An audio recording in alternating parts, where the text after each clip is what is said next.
Good evening, everyone, and welcome to Medill. My name is Stacy Simpson, and I'm the Associate Director of Special Events for Medill. And we're very glad that you've joined us this evening for what I think will be an awesome program. Just a little housekeeping. If you do have some questions, please feel free to enter that in the Q&A section at the lower part of your screen. We'll try to get to as many towards the end of our program as we can. And without further ado, I would love to introduce our wonderful Dean, Charles Whitaker. Thank you, Stacy. Thank you, Stacy. Thank you very much. And good evening, everyone. Welcome to what we hope will be an engaging conversation about the media's role and responsibility in covering marginalized and underrepresented communities. As we're all quite aware, we're in the throes of a long overdue national reckoning with institutional and systemic racism. And that reckoning includes media outlets, many of which are finally coming to terms with the myriad ways in which they, or we, have contributed to maintaining structures and systems, both in newsrooms and outside of them, that perpetuate stereotypes and facilitate inequality. Regrettably, that's true both in the professional world, as it has been and is in the world of campus media. But in this new day of wokeness, I think we are all, myself included, wrestling with how to get beyond a mere acknowledgement of a past that's been, to put it mildly, less than inclusive, and into a new era in which our journalism is improved by the ways in which we interact and subsequently cover communities that have been poorly served, and in some instances damaged by the ways in which we depict and or ignore them.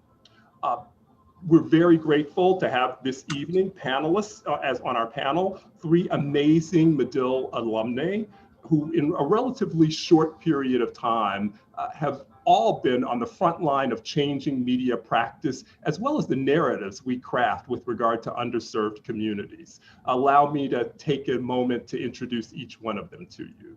We have Antonia Cereijido, who is host and senior producer with Futuro Media. Antonia was a producer for 6 years on NPR's Latino USA. She's hosted podcasts for Mike and Slate. Her work, which ranges from a profile of the Mexican-American man who runs the largest and most controversial migrant youth shelters, to a deep dive into the controversy over Oprah's book club selection, American Dirt, has appeared in the New York Times, Code Switch, and NPR's All Things Considered. I should also note that Antonia was the first recipient of the Weisman Award, which is named for a beloved late Medill professor, Cecilia Weisman, and is bestowed by Medill and the National Association of Hispanic Journalists to work that audio done by audio journalists, who's in the spirit of Professor Weisman's incisive coverage of issues related to the Latinx community. We also have Corinne Chin, who's a senior video journalist at the Seattle Times and founder and leader of the newsroom's Diversity and Inclusion Task Force. Throughout her career, Corinne has amplified underrepresented voices through innovative online video projects like Beyond the Border, a series of visual stories exploring immigration and deportation, and Under Our Skin, an interactive documentary exploring the words we use and misuse to talk about race in America. She's a co-director of the Asian American Journalists Association's affinity group, Women and Non-Binary Voices, and she's a past president of AAJA Seattle. Corinne's work has been recognized by the Online News Association, Radio Television Digital News Association, with the National Edward R. Murrow Awards, the NPAA Best of Photojournalism Pictures of the Year International, and more. Finally, we have Tiffany Walden. Tiffany is founder and co-editor-in-chief of the TRiiBE, a digital outlet dedicated to changing the narrative about African-American millennials in Chicago.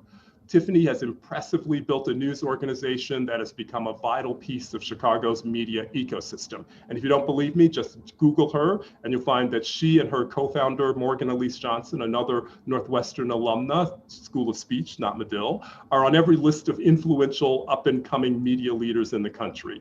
In a very short while, the TRiiBE has become influential itself. It's a strong voice for Black Chicago. Tiffany, who was named a 2020 leader for A New Chicago, is an award-winning journalist in her own right, with bylines in local and national publications such as the Chicago Reader, Chicago Tribune, the Orlando Sentinel, Complex Magazine, and Vice.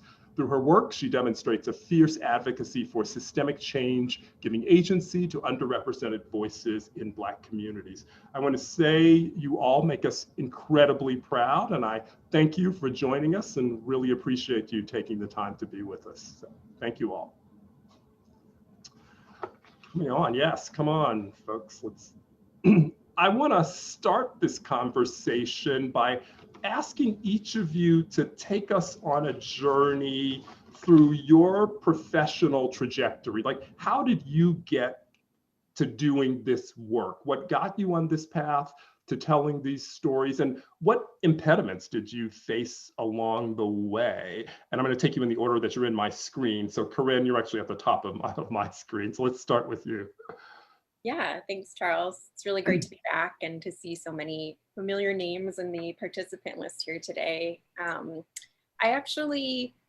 was actually one of your magazine students in undergrad. So that was my undergrad concentration. And at the time, there was a lot happening, I think, in the world of convergence and multimedia journalism that I became very interested in. And I see Alex Kotlowitz in the audience, Craig Duff. I was really inspired by those classes I took, and I wanted to join the DSLR evolution. So I went ahead and got my master's in video. But I think the thing that I really came face to face with when I was a magazine student and doing, my internships, I only had one in New York City, and even that one was so eye-opening for me in terms of who was there and who wasn't there.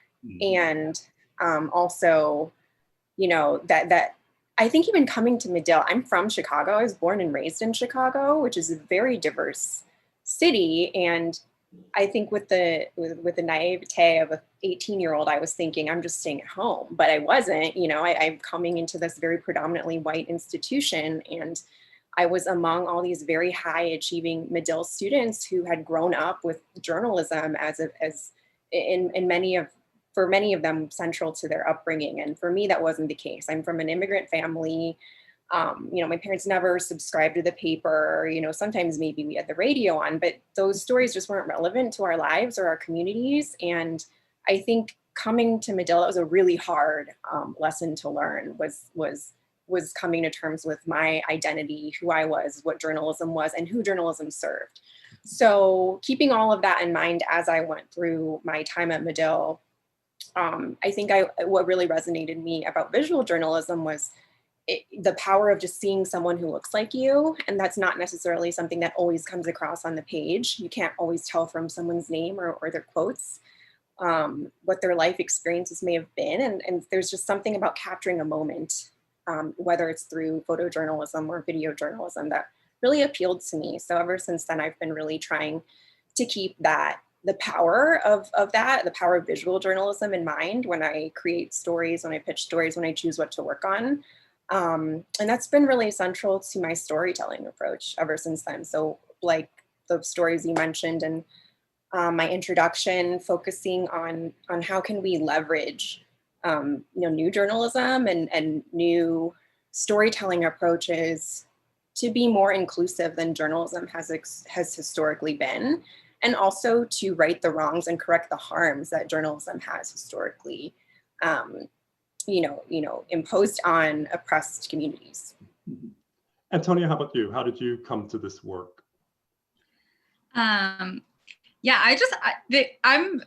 just want to say that these questions, I'm thinking about these topics, they're like the questions. So I feel very humbled to be talking about these things. And I'm so excited about the other panelists here today. I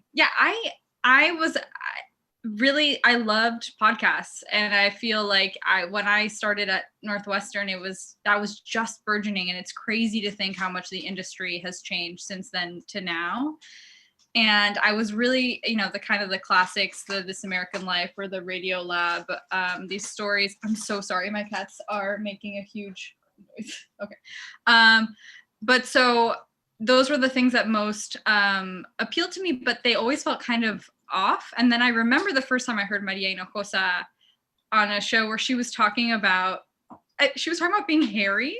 And I thought that was the most relatable thing. And I was just like, oh my God, I really want to work with her. And then thankfully I got to know Professor Weissman, who I've told this story now multiple times at different Medill events, but she had such a similar story to mine. She grew up first generation Argentine American, and she had worked in public media, which is like mission driven journalism in audio. And that's sort of what led me to meet Maria Hinojosa and then start working at Latino USA. And then in terms of impediments, you know, I think I feel really lucky because I have always worked in a Latinx space. So I think that a lot of this kind of similar, the things that plague other newsrooms don't necessarily affect ours the same way, although we also grapple with issues of colorism, and that's a big topic that I'm really glad is being discussed more and things like that within our community. But when it comes to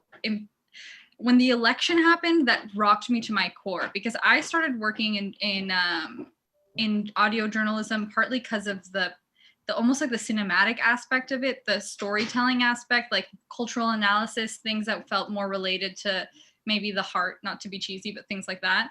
And all of a sudden we were being told like, your work is really important. And I was like, I don't want my work to be important, because that means that terrible things are happening and I don't want those things to happen.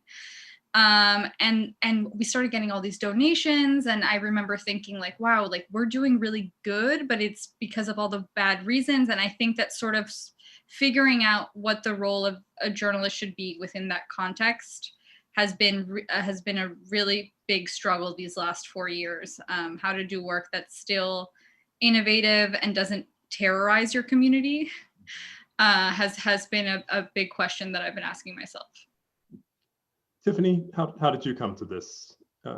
You started out, tell us a little about your trajectory. You started out at a small newspaper in Texas, was it? Yeah, that was my my first job out of grad school at Medill. I worked at a small newspaper in Texas called the Abilene Reporter News. And I remember having to make that decision of going to Abilene, which I had never heard of. And it was in the middle of Texas. And my family was just like, what are you doing? And having to explain to my family that I really wanted to be a journalist and I was going to take this, you know, leap of faith and go to Texas. They were all just like scared for me every day. But me coming into journalism, growing up, I grew up on the west side of Chicago, a predominantly Black, like blue collar neighborhood. North Lawndale is the name of it.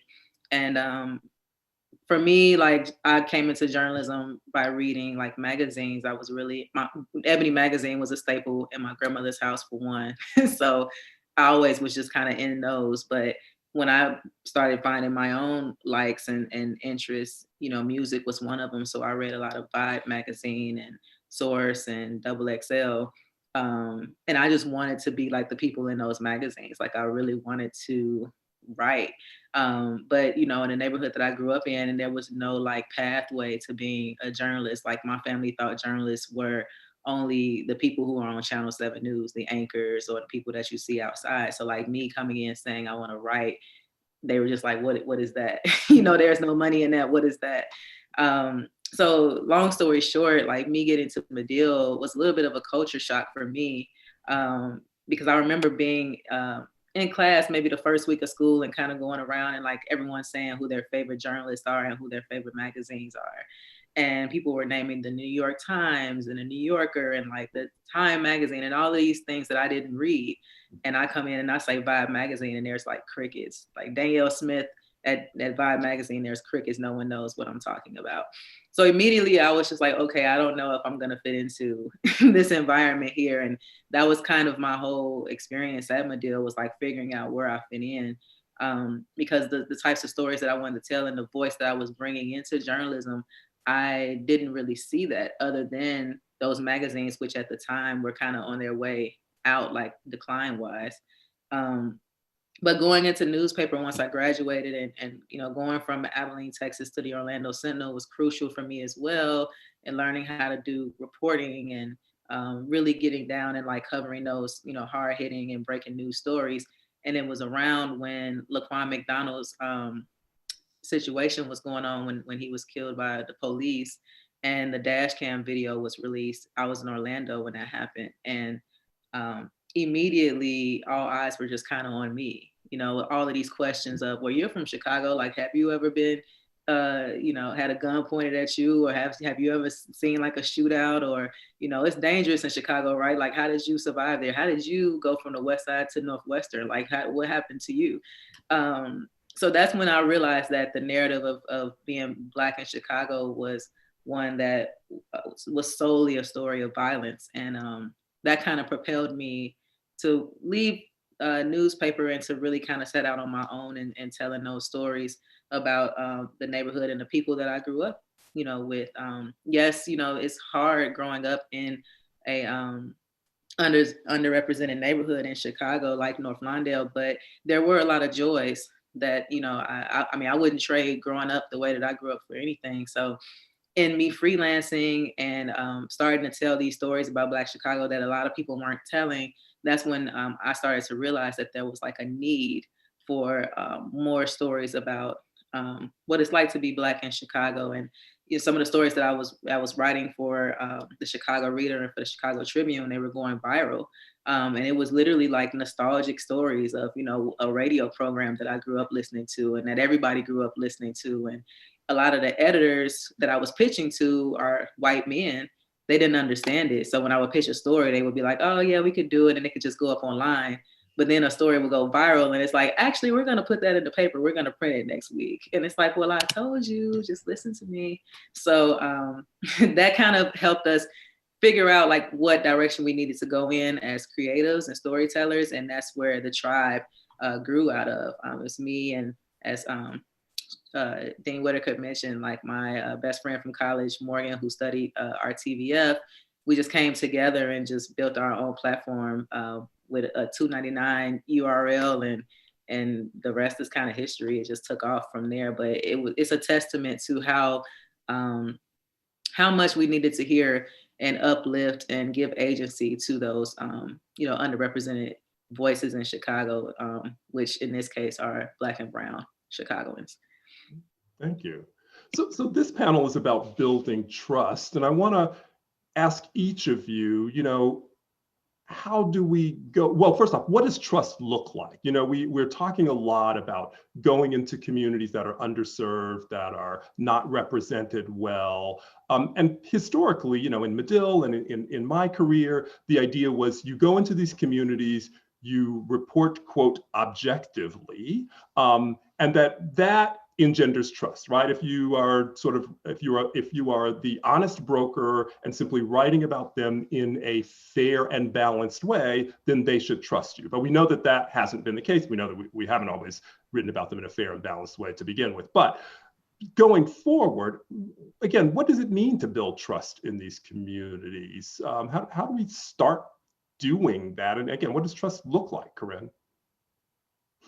Yeah, I think I'm the one here from the legacy institution. So I'll say that, you know, the Seattle Times, I don't remember how many years old, at least 125 years old. And it has just been a real interesting experience for me in what the name of that institution carries in terms of what I can access. And so at first, you know, I think a lot of you on here might be able to relate. Like once you start having that name behind you, if you say, well, I'm interning for this paper, will you talk to me? It's a million times easier for a certain type of person to say yes than when you were saying, I'm with the Medill News Service, and they didn't care, they don't want to give you time. But I was noticing with the Seattle Times and saying, like, I'm a reporter with the Seattle Times, you know, I'd like to do a story.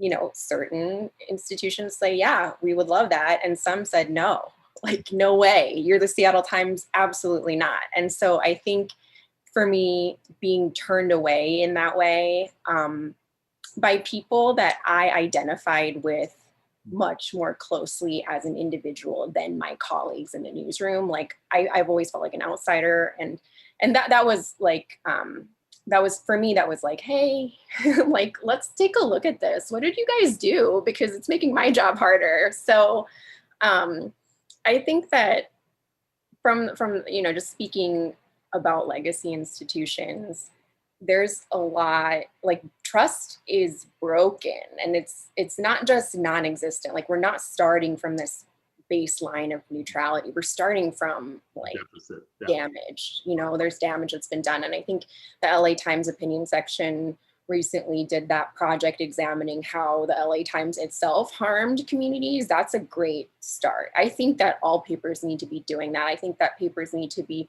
doing things like the Boston Globe's Fresh Start initiative, where people can apply to have past stories that mention misdemeanor crimes taken down from the website that ruin their chances at future employment or housing opportunities. And you know, to that, I say we really need to be thinking about impact as journalists, and not just in the way that the Pulitzer Prizes frames impact as changing policy or legislation, but how are we impacting people's lives, individual people's lives? How are we impacting communities' abilities to thrive and to, you know, how are we framing, you know, like I was in a meeting this morning with a lot of other diversity, equity, inclusion leaders at other papers across the country. And we were making this list of what we wanted to move from and what we want to move to. And we decided we want to move from poverty porn and to Black joy. Like, that's the stories we need to be telling right now as journalists. So yeah, I think that for a lot of legacy news organizations, you can't just pretend that the past never happened if we're talking about trust. But how did you push past, Corinne? You know, when you got a no from organizations or individuals like, no, I'm not going to talk to you for this, you're at the Seattle Times. How did you push past that? What did you do to sort of build trust and get those individuals to talk to you? Well, I think the most important thing is to say, I hear you, like, not to push back against that when they say no. You know, it's like, oh, tell me more about that. And actually this Under Our Skin project that we mentioned earlier, that was one of the main questions. And so the project is an interactive documentary where we examine words that we use to talk past each other on race. So words like white privilege, words like racist itself. So we interviewed 18 people about their experiences with those words. And the first question I asked everyone was like, what are we doing wrong as media? Maybe not just as the Seattle Times, but as media in general, as journalists in general, and what has been, you know, and how's that impacted you? And every single person was like totally shocked that I asked that question, because no journal, I mean, a lot of them had spoken with other media outlets in the past. A lot of them were city council members or celebrities or the founder of the Black Panther Party in Seattle. And they've spoken to countless journalists, and not one had ever asked them that question. So it's about showing people that they are worth more, like they're a person, that you value them as a person and as a community member, as a fellow community member, and not just as a source. I hate that word source, and I really try not to use it because I think there's just so much inherent value in that. And there's a really objectifying connotation there. It feels utilitarian and not personal. Yeah. Tiffany, what does trust look like to you? And how do you go about building it? So one of the things that stands out to me is when I first moved back to Chicago from Orlando. I quit my job at the Orlando Sentinel and came back to Chicago and started freelancing. And one of the stories that I was working on was a story about a music festival, that Riot Fest, that had moved from Humboldt Park to Douglas Park, which is another, you know, predominantly Black, neglected community on the West Side. And we wanted to do a story about how the neighborhood felt about this like punk rock, like white festival just landing in the middle of their neighborhood and like taking over and destroying the park, because every year like these festivals like tear the park apart, grass and everything. So we got out there, Morgan was working on this story with me, and we were going to do a video story interviewing people about, you know, what they know about Riot Fest. And it was going to be kind of funny with like listing out the names and folks not knowing these names and things like that. And we got out there and no one would talk to us. And I'm offended because I'm like, I'm from out here. Like, why won't you talk to me? You know? And everyone's just like, you with the news? Like, you gonna put me on camera? You need my full name? Nah, we're not doing that. Nah, never mind. Don't use me. Like, I could talk to you. I can give you a different name. Don't put me on camera. Don't take my photo. But like, no, don't do that. So that's when I really took a step back and had to think back to when I was growing up and on the West Side too, and think about how many times had I seen a reporter come into the neighborhood and do something like fun or happy or like build a relationship with us. And I had never seen that. I only saw reporters come into my neighborhood or in my neighborhood on TV when there was some sort of drug bust or some sort of like crime that happened. So no one wants to talk to the media. And if we look at the history of media and how they've covered Black communities, it's only been when there's some sort of violence or crime or like something going on in the neighborhood that they've come. Either victims or perperators of crime. That's right. And so that's when I was like, and Morgan too, we were both just like, wow, like there's a long road here of like just building trust with communities, period, because like they won't talk to you if they don't know who you are, or if they feel that, you're just gonna use them for something and they'll never see you again.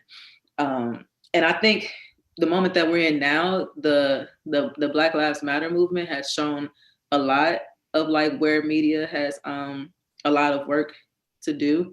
For the past, 10 years, maybe every time there's some sort of like, police shooting or the police kills a Black person, we always see the police narrative as the dominant narrative. Whatever the police said is what we go with.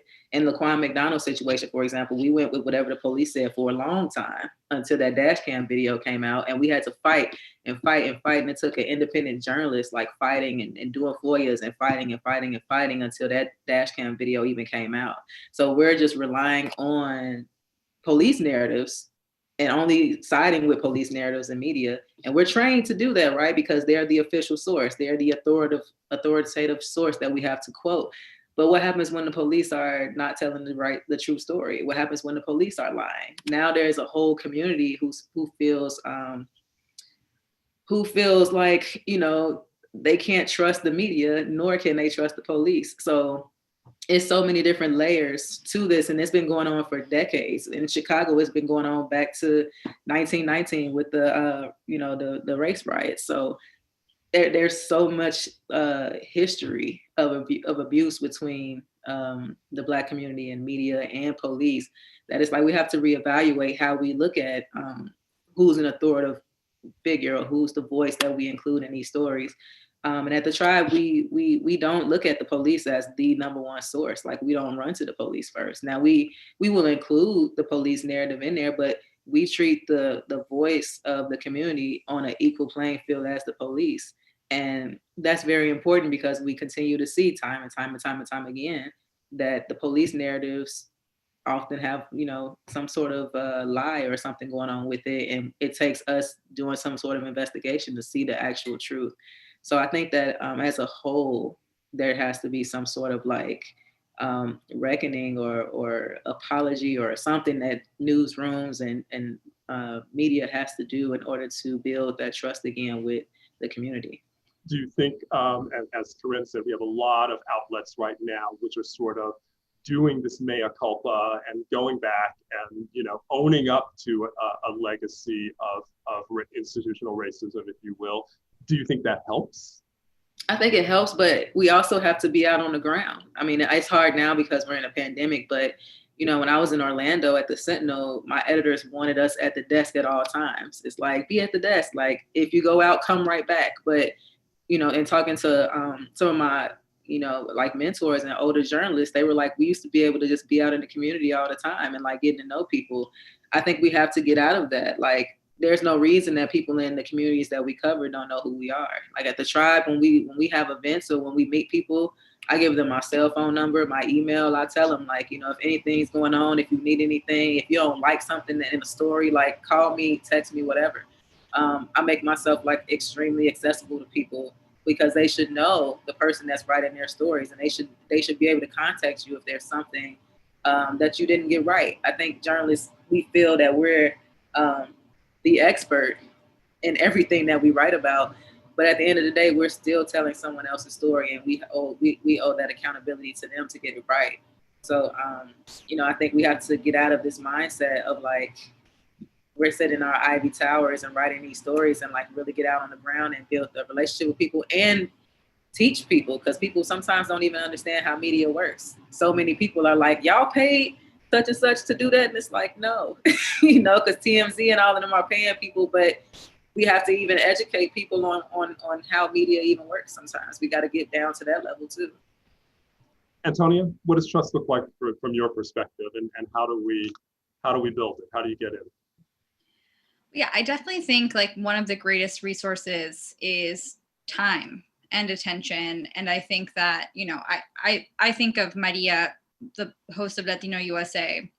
She's been the host for 20 years, I think. Right. And to talk about someone who's been called an advocate a lot, like just her saying her name in the accent that she wants to say is like a crime, according to a lot of people.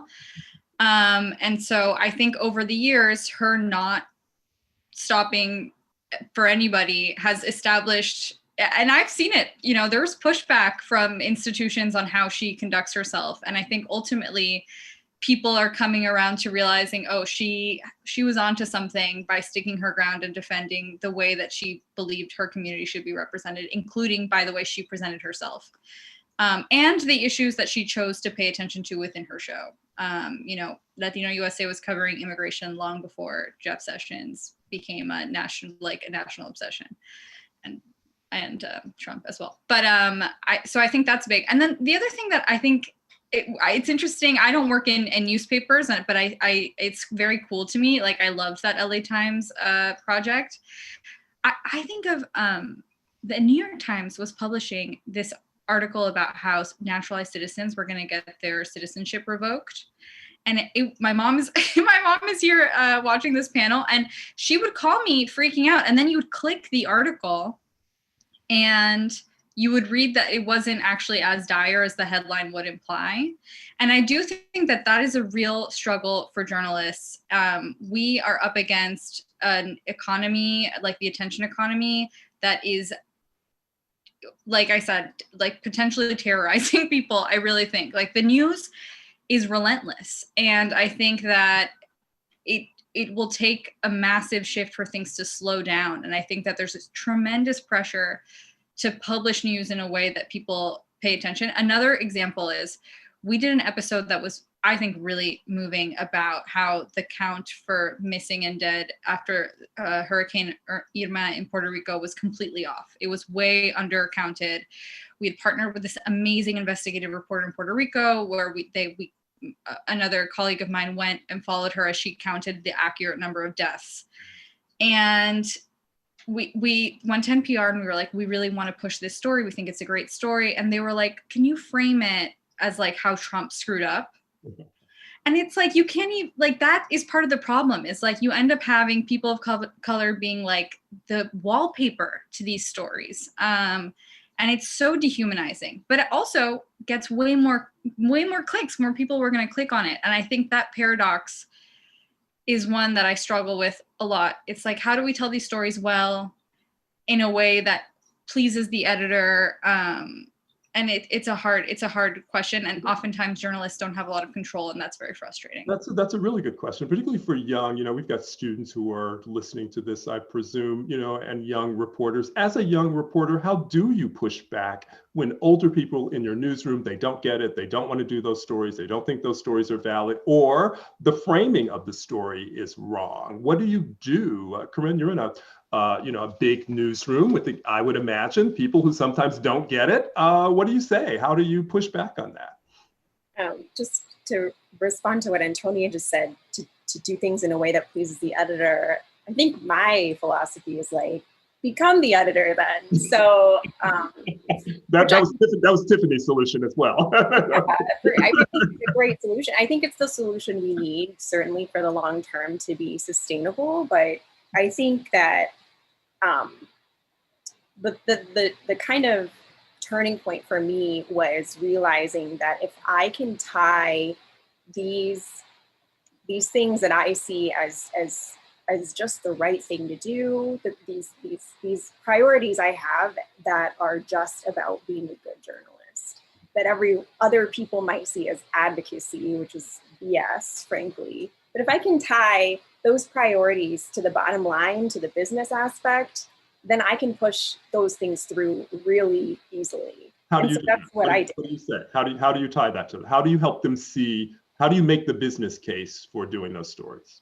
So for me, I mean, it's like for some stories, it might just be, you know, redirecting their attention away from the number of clicks, for example, on a Trump framed story, to look at, instead of looking at the sheer number of clicks, let's look at the population. Let's look at the demographics of who clicked. And, oh, look, if you have younger people of color clicking on this story, that's a new audience that you wanted to break into, right? You told me that.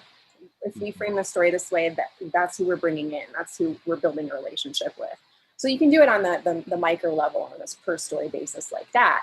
But I think the much more powerful approach is to recognize that the only way to move the industry is to change the culture of the organization you work for as well. So for me, that was founding the Diversity and Inclusion Task Force in 2017.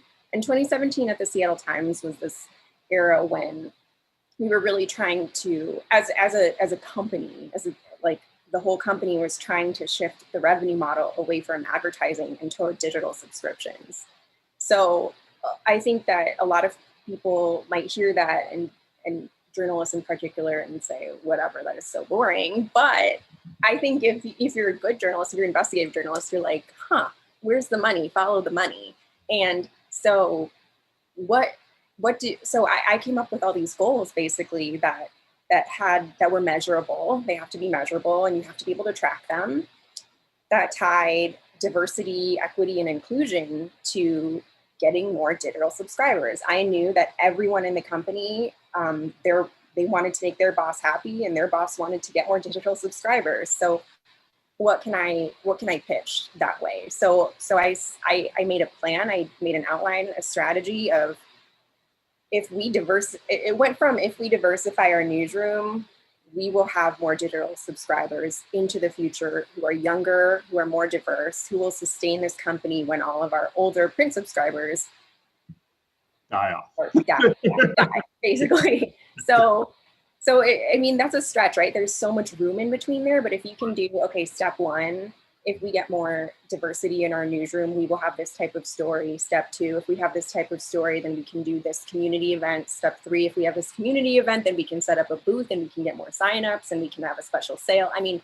if you can plot all those strategic waypoints along the way, especially for a large organization, I think that's really been the where I've found being able to get more traction. You know, there's only so much you can do when you're sitting in a meeting with maybe your editor and you talk about, you know, institutional racism and structures and power dynamics and you know, I think you can't really change people's hearts in a meeting, right? Like it takes a lot. It takes culture, it takes things over time. And so what you need to do instead is figure out what motivates them, what is their goal, tie your goal to that, and then have them be a champion with you. That's all about like gaining allies. It sounds really political. It sounds kind of like Hunger Games when I'm talking to you like this, but at the end of the day, it's making people really see, you know, the future is really in being more inclusive. Yeah. Moving back to the issue of trust, one of the things that erodes trust is when the media reports on things that are happening that require a critical lens. I think for like right now in Chicago, a beloved priest, Father Flager, is being accused of sexually assaulting. It's a 40-year-old case. And, you know, I know people, I grew up very close to that community, lots of people who are part of the parish, St. Sabina, and they are up in arms because they see this as a moment when the media once again is descending and tearing down a beloved icon of the Black community. Media types will push back and say, these seem like fairly credible accusations. There's an investigation and we're just reporting on it. How do we navigate maintaining trust while also doing those kinds of stories? I will say that at an Ebony, which I worked where, as many of you know, I worked for 10 years, we would tend to turn a blind eye to those. So for example, Ebony would never have touched the Bill Cosby story, right? Although Kierna Mayo, who took over as Ebony, did take that story on, and she was castigated by people who were like, John Johnson never would have done that story. How dare you tear down an icon? So how do we navigate that? I mean, again, that's an issue that really does erode trust, but it feels like it's part of our mission as well. Tiffany, why don't you take this one off? That's really hard because it makes me think about R. Kelly. Like that's R. Kelly's another good one. Yeah, right. Like so many people refused to watch that documentary that was on Lifetime. Right. But so many people growing up have had some sort of story about Kelly being outside somewhere. Even for me, in Chicago for 25 years, you've heard about R. Kelly. Like I'm 32 years old. When I was in high school, I knew R. Kelly was at the McDonald's downtown, the Rock and Roll McDonald's. Like we know where R. Kelly was. So I think that takes a different level of like bravery, but also encourage, but also like being transparent with your audience about why you're doing that. Mm-hmm. So if we're talking about R. Kelly, which we have written stories about the R. Kelly situation, we know that like at the family barbecue, people are playing R. Kelly. He's a staple in the Black community, but it takes explaining and breaking down to older people in families, people who are diehard R. Kelly fans, like why this is not okay and like why this needs to be covered and how it's silencing dozens and dozens and dozens of Black girls and women who have had some sort of like experience with R. Kelly, and taking it a step further and saying even within our own families, there's like an R. Kelly, you know, there's some sort of uncle or stepfather or a family friend who may have had, you know, some weird relationship with, you know, a younger girl in the family or something like that. Everyone has some sort of story, but it's kept quiet because in the Black family, like a lot of those situations, no one wants to talk about it out loud. No one wants their family to be viewed as like a bad family. So it's unpacking so many layers of like why this is hard to talk about. And I think that that's the type of stories we at the TRiiBE, we haven't gotten to the Father Flagger stories yet. Because every day there's like a brand new breaking news, like dumpster fire, and you only have a staff of like 5 people. But for Father Flagger, yes, he's a staple in the Southside community, and so many people have gone to that academy. So many people belong to the church. But it takes, again, like uplifting the stories of those who are, you know, cautious about the narrative that's being told about Father Flagger right now, and also unpacking why the community stands so strongly behind him. Like there has to be an understanding of like where this is all coming from and like what he's done to the community and what he's done for the community, while also giving the people who you know are alleged victims of, you know, the crimes that they're talking about, giving them that space to also share their story as well. So I would treat that as like a dialogue between communities, and also a way for families to just talk about these things, because there are in families, there are so many people who stay silent for years, and this could be triggering, you know, reading the story, whether Father Flagger did it or not. It still opens a door to have that conversation about, you know, people who have these situations and they stay silent and have to live with that trauma for years because no one will listen to them, or no one will rally around them. They would obviously go with and side with the older person in the family, or side with the other person who you know, did these things to them. So it's a tender topic and it's hard because R. Kelly taught us a lot. I didn't know people were going to, you know, go that hard for him, but I think it's an important conversation that has to be had. And I applaud everybody at Ebony that did the Cosby covering those stories, because I mean, it needs to be talked about. Like this is deeper than just like those celebrities. Like this is stuff that's going on in people's families and have been going on in families for decades. Antonia, how do we cover these tough stories and still maintain trust? Yeah, I thinking about the first word that comes to my mind is context. I thought surviving R. Kelly by Dream Hampton, who also Dream Hampton, amazing articles in Vibe. I loved that documentary because they went so far to explain how women of color, specifically Black women, are not given the same sort of innocence that young white girls are given. And so they talked about race, like it was at the forefront. They talked about what, like, intersectionality, what it means to be a woman. And I just thought it was incredible. And I think that context is so key to, there needs to be space for paradox. There needs to be space for difficult things, or because if not, you get flat people, and that's not what people are. You know, I covered the migrant, the man who ran the large migrant shelter. People were livid because people were really upset for an obvious reason when kids were separated at the border. And we wanted to sort of understand what happened and understand how somebody who has like a Che Guevara poster in his office and was this like leftist hero, all of a sudden was like the most hated man, one of the most hated men in America by the left. Right. And ultimately, I thought it was pretty scathing, but just this even having him talk, it was really confusing. And I feel like right now it's this weird thing where journalists are expected to be like referees of what's like morally correct and what's not morally correct. Whereas like, I love what Tiffany said, like those are great questions, and we need to have a space where people feel comfortable to even talk about those things. And so often I think people of color don't feel comfortable because they're afraid of the like systemic consequences of coming after anyone within the community. And that can be really dehumanizing and also like quiet people from speaking their truth. And so ultimately, I'm really glad that we had somebody so complex on the show. And I think that it's important to elucidate characters who elicit such a strong response. That is easier to do, and context is easier to do when you've got time and long form. It's harder to do in breaking news. Corinne, can we do that in breaking news? Can we provide that kind of context?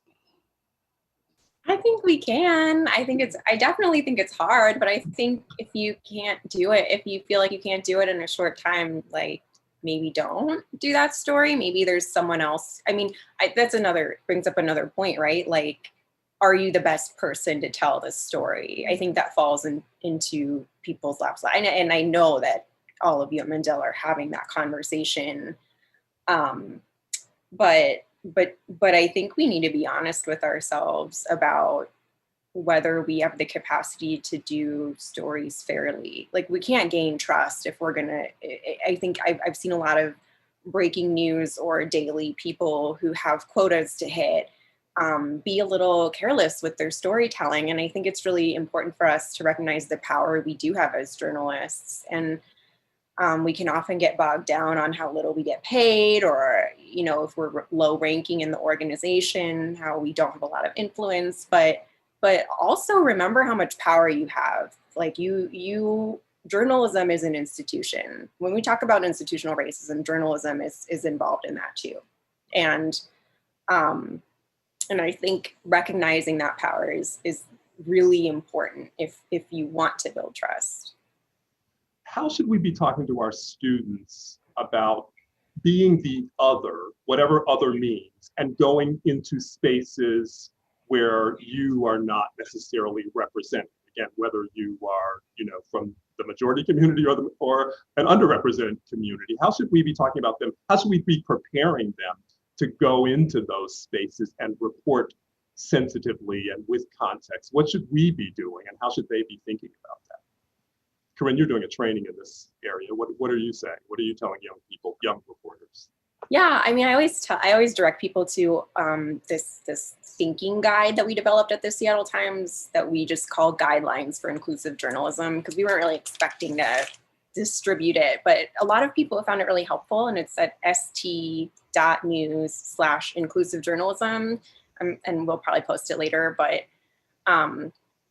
you know, a lot of people in our newsroom had the same question. A lot of white people in our newsroom had the same question. You know, how do I do these stories? I'm not part. Am I qualified to do these stories? So that's what we kind of did in response to that. A lot of people were asking, can you make me a style guide? And it was like, no, this is not a style guide, but it does ask questions that you should ask of yourself. And Going back to something I said earlier, it asks about impact, which is maybe something we don't think about as journalists that much because we're trying to be all neutral or whatever. But what is the potential fallout of your story? And if you don't have an understanding of a lot of things that could possibly happen, of the consequences, you shouldn't be doing that story. You need to do more reporting. And so I really, maybe this is very idealistic, but I really believe if you do thorough reporting, if you're doing a good job, then you can do a fair story. And to the question of, can I cover this community I'm not a part of? I think that I'm happy to continue that conversation with anyone after this call. But I think that, we're not going to get things out. And just the way that the industry is made up right now is still predominantly white. And if we get mad every time a white person covers our community's not going to get covered, and those stories aren't going to be told. So yeah, I'll say that. I also think a great resource that we have at the Seattle Times is a Slack channel where we post sensitive stories in it. Or if you are somebody who's doing a story that's not about your community, you can post it in this Slack channel and get a back read on it for maybe somebody who is part of the community or someone who's more familiar with the community. And we just have that all, publicly available internally so that we can all learn together. So it's not just a one-on-one conversation where, the only Black woman in Metro is always asked this question, but where we can talk about that together, democratize that process a little bit, democratize that emotional labor, and make that work visible and not invisible and unpaid. So there's lots of conversation going on now. We've got some questions in our chat about what it means to be quote unquote objective and what it means to be biased and or truthful. Just sort of give me your thoughts, each of you. I want your evolving thoughts on kind of what that means and how we should be thinking about, it's particularly with regard to building trust. Tiffany, take that away. Is objectivity what the tribe is striving for, or are you striving for something else? I used to really follow the objectivity law that's preached in journalism.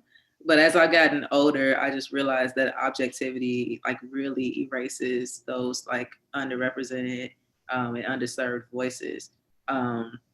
Objectivity again is having the police voice be the main voice. That erases everyone else's voice that's a part of this particular story. That erases that the police could have some sort of wrongdoing going on in their reports or in their police report that they are sending over to the media. So we don't really subscribe to objectivity. What replaces it for you? What is your goal? Our goal is to honestly uplift the voice and authentically uplift the voice of whoever it is that we're covering. An example of that probably goes back to last year with the when coronavirus was just popping up, and TMZ did this story about there being thousands of people in a house party on the west side of Chicago. And at first I wasn't into the story because it was TMZ and I was like, whatever, I'm not even paying attention to that. But what caught me was the fact that they said there were thousands of people in this house party. And I'm like, there's nowhere on the west side. On the west side, there will fit thousands of people, right? That was the thing that stood out to me there. And that's when I was like, we got to figure this out. And at the time, it was kind of spring. It was spring, I think, and it was a little warm outside. So even though we were on lockdown, people were still outdoors, finding different ways to gather and different ways to, meet and be in community with each other. And at the same time on social media, Black people were getting the finger wag for not quarantining or not sitting down or not staying in the house. So when that came out, it gathered a lot of views and attention and eyes. And I think that story went viral by TMZ. So I reached out to a reporter and was like, we need to talk to people that were at the party and figure out why they went to the party. No one had written that story. They wrote all the stories from the perspective of the police showing up, from the fire folks giving them I think they gave them some kind of ticket or something for having people in the house. All of those stories were told, but we still did not know why these kids went to this house party and risk their lives during the pandemic to do it. And our reporter found the girl that that went live on Facebook during the party, and we had to build trust with her because again, we're thinking, oh, they'll talk to us like we're Black. No, like she did not want to talk to us. She's just like, one, it was like, are you gonna pay me? Because pay me. Two, like, why should I talk to you? So once we built that trust with her, she broke it down to like, one, like every day my life is a risk. Like when I go outside, I can get shot and killed. So a pandemic, what is that? That means nothing to me. Like this virus means nothing to me. Mm-hmm. Also, they were there celebrating the life of a friend who had passed away from gun violence. Also, a lot of the people who were at the party were from the West Side, which is an under-resourced community. So like this idea of like, you have to quarantine now, what does that even look like? A lot of people live in homes with 2, 3, 4, a two-bedroom apartment with 3, 4, 5 people living in it.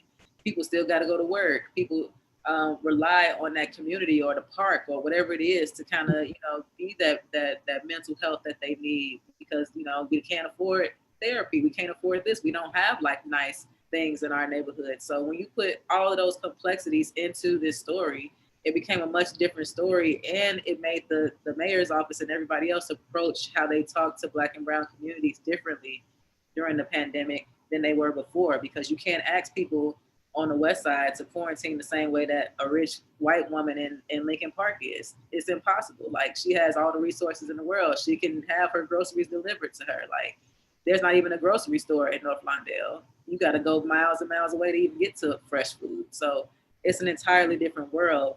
And if you approach that story with objectivity, you do not get that nuance. You do not get the stories that these kids are experiencing every day and why they went to that party. And as a Black woman who grew up in the same neighborhood, like I can't be objective. Like, I had that same experience. Like, anytime somebody's even pulled over or have some type of interaction with the police, like, I had that same experience in Winnetka at school. I was pulled over and racially profiled. Like, I can't erase my own experience for the sake of being objective. So we don't subscribe to that. We just can't. Like, our reporter Matt Harvey was a young black man covering the uprisings during the summer. We can't ask him, just go out there, but don't act like you a Black man, a young Black man covering the uprisings. Like, just kind of write about it. Like, he's gonna feel something. You're gonna be crying when you're out here and this stuff is happening to people who look like you. So